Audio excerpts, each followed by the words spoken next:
Струјата поевтинува за символични 0,25%. Ова денес го одлучи регулаторната комисија, откако претходно неколку дена правеше анализа на трошоците на компаниите кои се занимаваат со незиното производство и дистрибуција.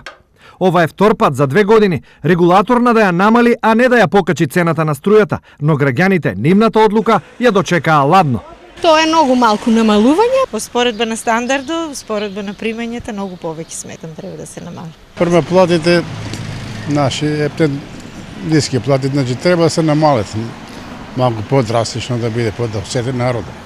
Логиката на народот е мотивирана од малиот процент на намалување. Ефектот е повеќе психолошки, зашто реално поевтинувањето нема да се почувствува.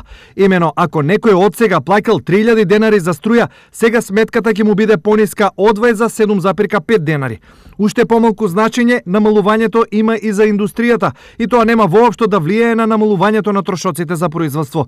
Друга приказна се околу 150 квалификувани потрошувачи, меѓу кои фирми, јавни институции, амбасади кои од утре ќе излезат на слободниот пазар. За нив поевтинувањето е драстично поголемо, па дел од снабдувачите најавуваат намалување на струјата во просек од 30 до 40%. За разлика од нив, либерализацијата за домаќинствата е поделена во 5 етапи и пролонгирана до 2020 година.